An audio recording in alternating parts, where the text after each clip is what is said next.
नमस्कार दोस्तों, मैं आर्यन शर्मा और आप लोग देख रहे हैं आर्यन ऑनलाइन क्लासेस। तो फ्रेंड्स, आज का जो वीडियो है कक्षा 10वीं वालों के लिए बहुत ही ज्यादा महत्वपूर्ण है। आज की इस वीडियो में हम लोग टोटल प्रश्नों की संख्या देखेंगे, 50 प्रश्न देखेंगे और 50 प्रश्न में अगर आप लोग सिर्फ 30 प्रश्न का आंसर जानते होंगे तो आप बिहार बोर्ड के एग्जाम में गर्दा छुड़ा सकते हैं, कहीं कोई दिक्कत नहीं होगा। इस सेट में, ये जो सेट है इसमें से अगर आप लोग 30 प्रश्न का आंसर बता दीजिएगा तो आप बिहार बोर्ड के परीक्षा में गर्दा छुड़ा सकते हैं। तो आइए देख लेते हैं। और 50 का 50 प्रश्न जो है बहुत ही ज्यादा VVI है, आपके बोर्ड परीक्षा में पूछे जा सकते हैं। तो आइए स्टार्ट कर लेते हैं। क्या आप 30 प्रश्नों का आंसर दे सकते हैं, यह देखा जाए।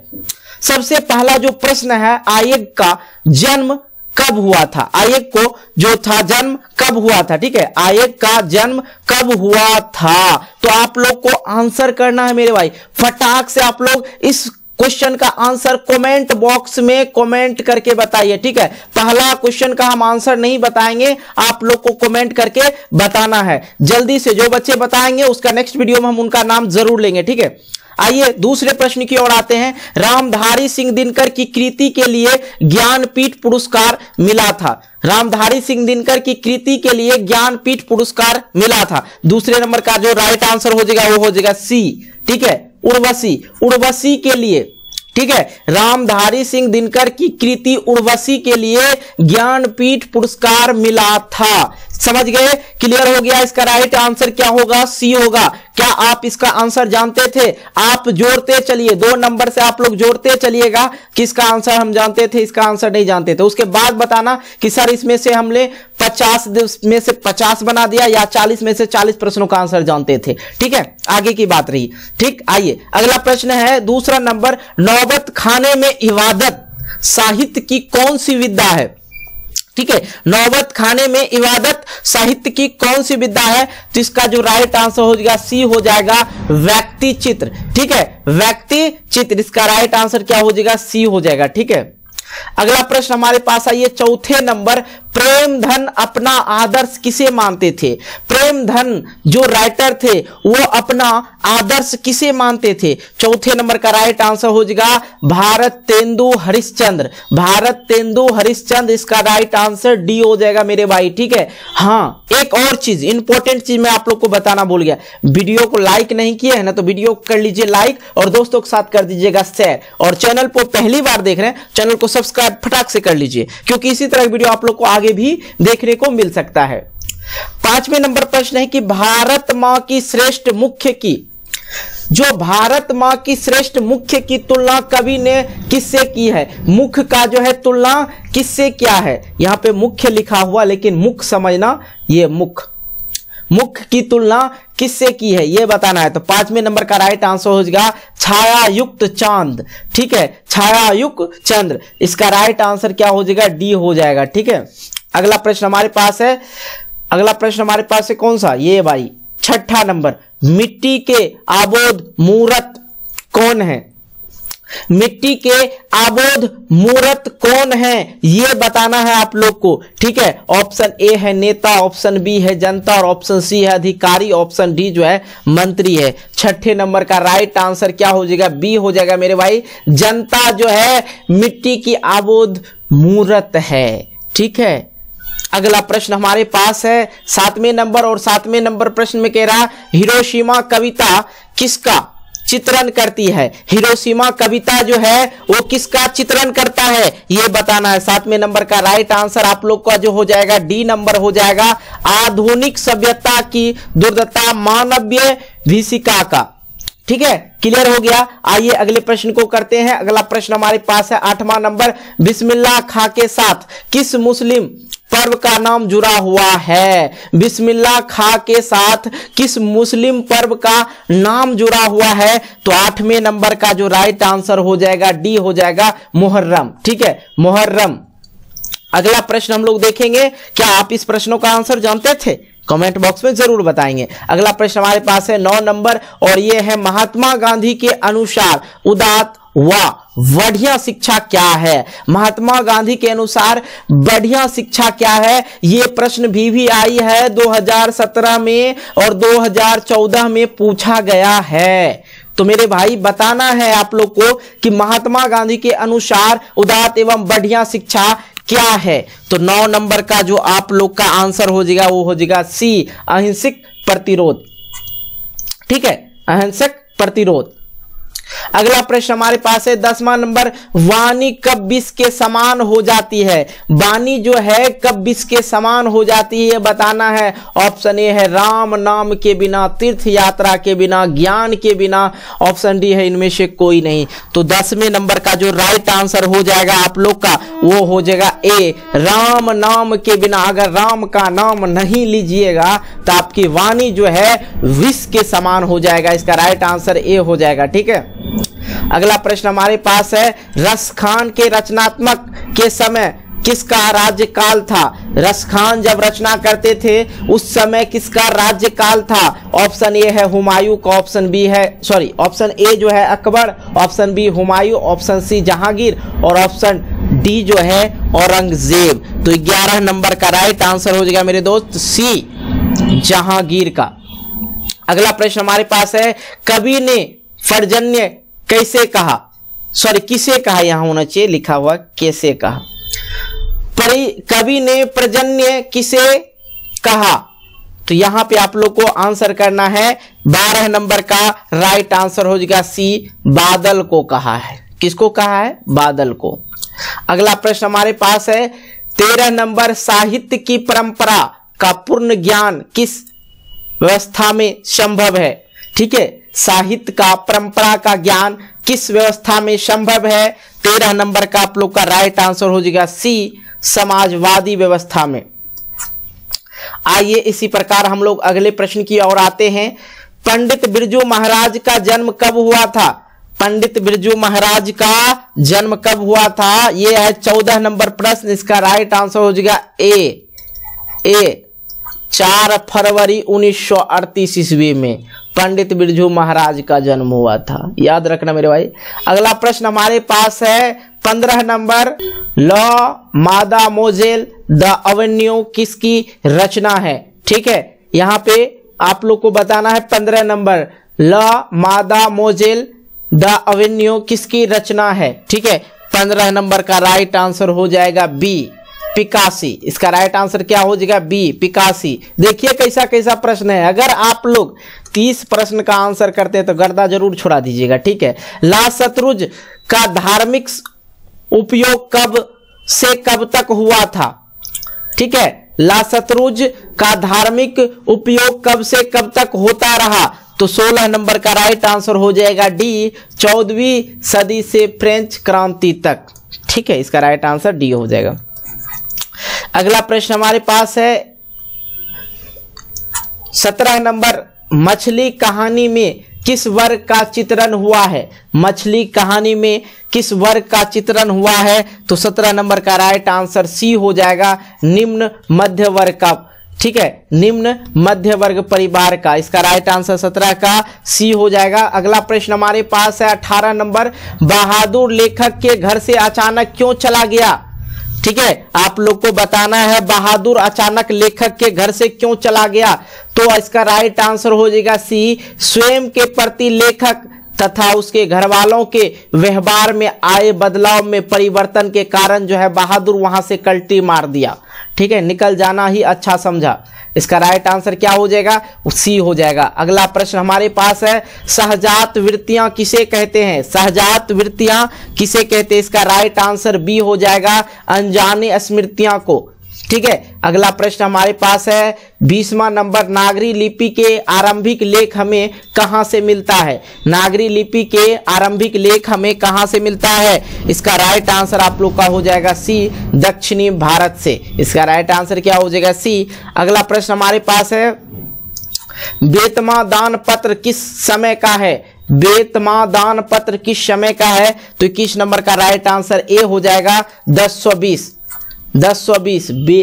अरे भाई, बेतमा दान पत्र किस समय का है, 1020 का है। याद रखना, 10-20 याद रखना।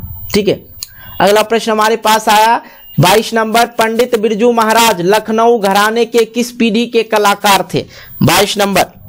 ठीक है, 22 नंबर, पंडित बिरजू महाराज लखनऊ घराने के किस पीढ़ी के कलाकार थे? तो 22 नंबर का राइट आंसर हो जाएगा आप लोग का बी, 7वीं पीढ़ी के।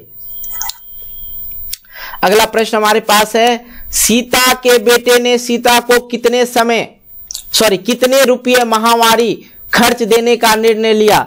अब देखिए, सीता के बेटे ने कितने रुपये माहवारी महीने का, ठीक है, महीने का खर्च देने का निर्णय लिया था? 23 नंबर का जो राइट आंसर हो जाएगा ए हो जाएगा 50 रुपया। कितना? 50 रुपया। अगला प्रश्न हमारे पास है 24 नंबर, और 24 नंबर में है, उत्तर भारत में नागरी लिपि के लेख कब से मिलने लगते हैं? ठीक है, मिलने लगते हैं।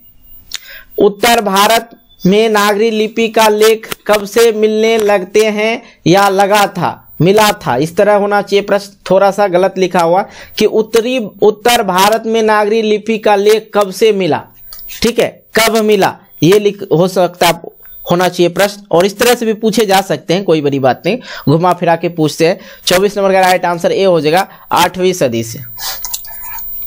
अगला प्रश्न हमारे पास है 25 नंबर, बहादुर को कितने रुपये की चोरी का इल्जाम लगा था? 25 नंबर का राइट आंसर हो जाएगा बी, 11 रुपया का।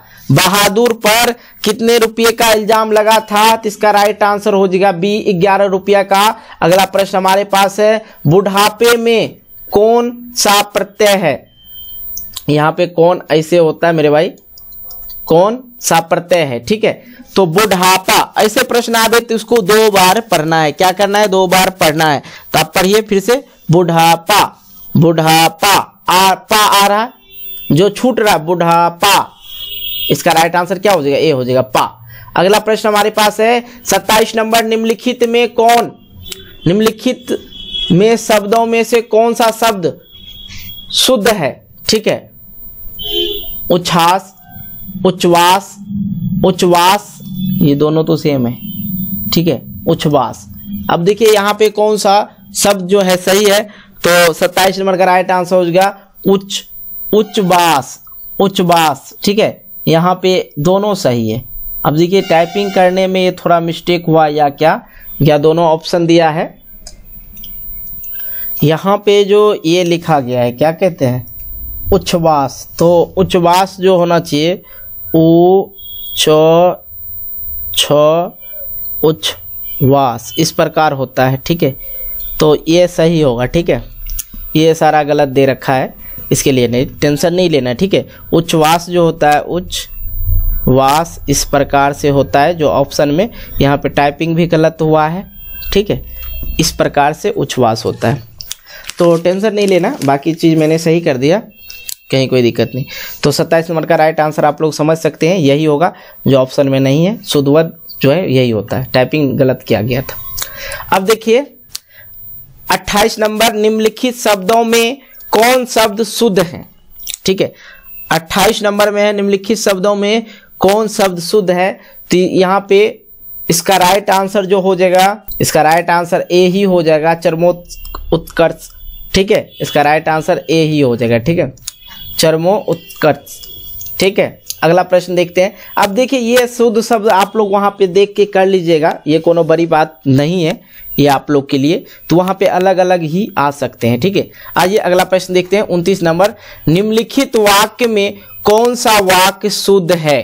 ठीक है, तो यहां देखिए, यह बालक जा रहे हैं, यह बालक कहाँ जा रहे हैं, 29 नंबर का, ठीक है। अब यहाँ पे देखिए, बच्चा का क्या समाचार है, ऑप्शन सी जो है, फूलों की एक माला ला दीजिए, ऑप्शन डी जो है, लता 2 लिट्टी लिखी, सॉरी भाई लिट्टी नहीं चिट्ठी, क्या, चलिए आप लोग को थोड़ा सा मजा देने के लिए लिट्टी नहीं चिट्ठी लिखी।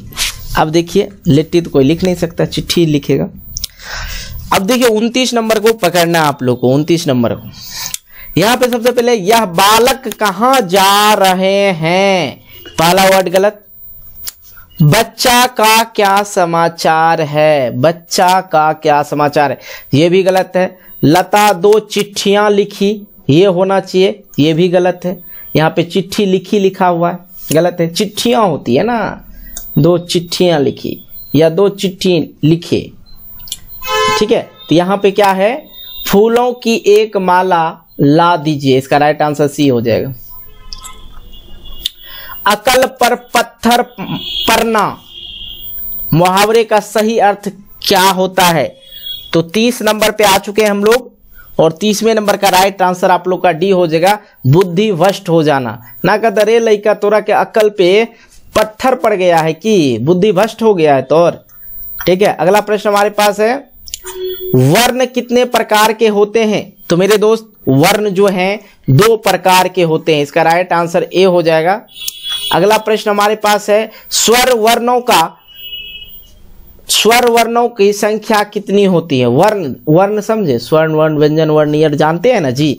तो वर्ण कितने प्रकार के हैं? 2 प्रकार के होते हैं। और स्वर वर्णों की संख्या कितनी होती है? स्वर वर्णों की संख्या कितनी होती है? जैसे इंग्लिश में आप लोग जानते हैं वॉवेल, ठीक है। इंग्लिश में वॉवेल कितना? 5 ए ई आई ओ यू, ये क्या है? वॉवेल है, ठीक है। उसी प्रकार से स्वर वर्णों की संख्या हिंदी में अगर पूछे कितनी है, तो 32 नंबर का जो राइट आंसर हो जाएगा ए हो जाएगा 10।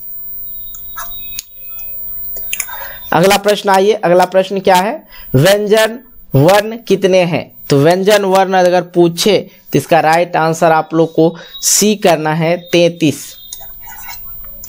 अगला प्रश्न हमारे पास है कि क का उच्चारण स्थान क्या है? जैसे इस तरह के प्रश्न आवे तो आप लोग इसे 2 बार 3 बार पढ़ें, खुद ब खुद पता चल जाएगा क्या है। 34 नंबर, ठीक है। क, देखिए क बोलिए, क कहां से आ जा रहा है? कंठ से, इसका राइट आंसर डी हो जाएगा।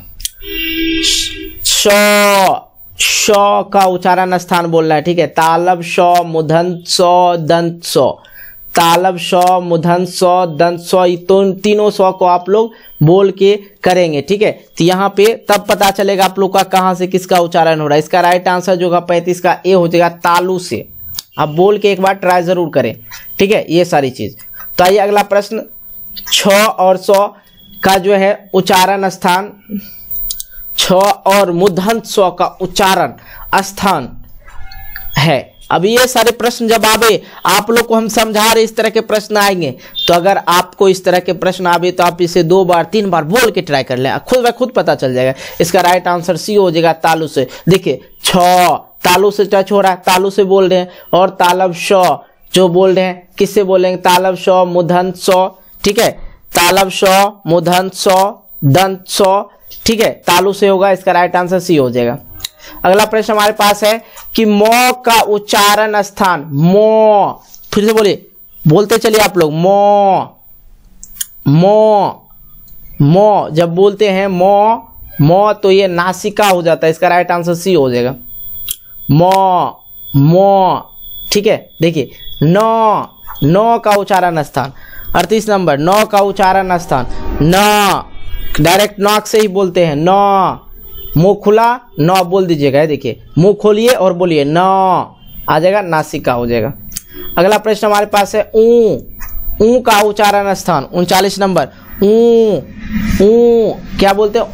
ओष्ठ हो जाएगा, इसका होठ हो जाएगा, ऊ, दोनों होठ गोल हो जाता है, ठीक है, ऊ, इसका राइट आंसर बी हो जाएगा। अगला प्रश्न हमारे पास है, हिंदी में वर्णों की कुल संख्या कितनी होती है? हिंदी में वर्णों की कुल संख्या कितनी होती है? 40 नंबर का जो राइट आंसर हो गया बी हो जाएगा, 40 नंबर का राइट आंसर बी हो जाएगा, 44।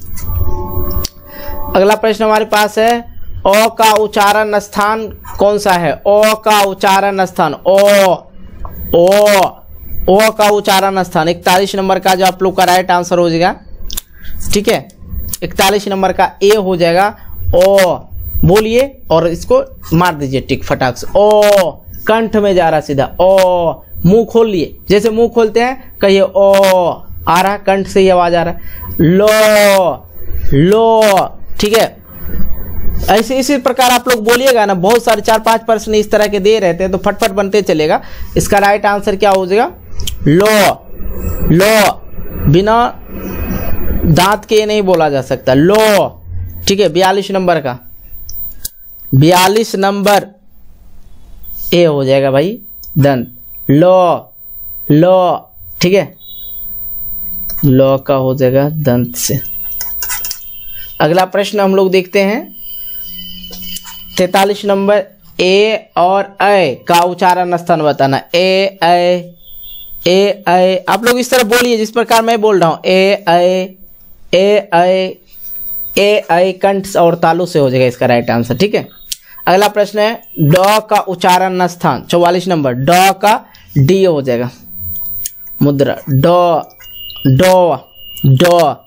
दोनों मुंह चिपकाइए होठ और बोलिए ड हो जाएगा, ठीक है। अगला प्रश्न हमारे पास है 15 नंबर, र का उच्चारण स्थान बोलना है।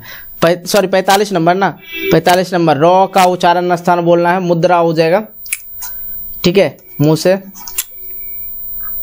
अगला प्रश्न हमारे पास है दंत स्व, तालब स्व, मूर्धन्य स्व, दंत स्व, अंतिम स्व का उच्चारण जो है स्थान कौन सा है? दंत स्व। अब देखिए उच्चारण स्थान, इस स्व बोल के आप लोग को ये सारे प्रश्न को कर लेना, बिल्कुल आसान है ये सारा चीज। जितना बार आप अभी मैंने जिस तरह बोला उसी प्रकार से आप लोग भी बोलेंगे तो अच्छी तरह से इस प्रश्न का आंसर कर सकते हैं, कहीं कोई दिक्कत नहीं होगा, ठीक है। इसका राइट आंसर हो जाएगा ओस्ट। अगला प्रश्न हमारे पास है ई और ई का उच्चारण स्थान 47 नंबर। तो इस तरह के प्रश्न को आप लोग 2-3 बार बोले, तालु हो जाएगा इसका राइट आंसर। इस तरह के हम 2, 4, 10 प्रश्न दे चुके हैं ताकि आप लोग को ये सारे चीज समझ में आ जाए। प और व का उच्चारण स्थान बताना आप लोग को 48 नंबर का, ठीक है। प और व, प और व, ठीक है। प ओ, देखिए दंत और ओष्ठ आ रहा है 48 नंबर का, 48 नंबर का, ठीक है। इसका राइट आंसर ए हो जाएगा। और अगला प्रश्न हमारे पास है सूरदास, यहाँ पे गलत लिखा गया है, ठीक है। यहाँ पे क्या होना चाहिए इस प्रकार से सूरदास, ठीक। सूरदास शब्द कौन सी संज्ञा है? सूरदास शब्द कौन सी संज्ञा है? इसका राइट आंसर ए हो जाएगा, एक व्यक्तिवाचक संज्ञा है, ठीक है। अगला प्रश्न हमारे पास है अस्थिर, अस्थिर कौन सी संज्ञा है? अस्थिर जो है कौन सी संज्ञा है? तो अस्थिर कौन सी संज्ञा होगी? तो भाववाचक संज्ञा होगी। इसका राइट आंसर क्या हो जाएगा? बी हो जाएगा। यार वीडियो अच्छी लगी हो और आप लोग कितने प्रश्नों का आंसर जानते थे पहले से, आप हमें ये कमेंट बॉक्स में कमेंट करके बताना, ठीक है। बाकी वीडियो को लाइक ज़रूर कर देना, आपका एक लाइक मुझे मोटिवेट करता है एक नई वीडियो बनाने के लिए। और तीसरा बात, अगर चैनल को सब्सक्राइब नहीं किए हैं अभी तक तो चैनल को सब्सक्राइब कर लें, और एक काम और कर देना, हो सके तो शेयर भी कर देना अपने व्हाट्सएप ग्रुप में। तो मिलते हैं एक और भी मज़ेदार वीडियो लेके, और तब तक के लिए बाय बाय और जय हिंद, जय भारत।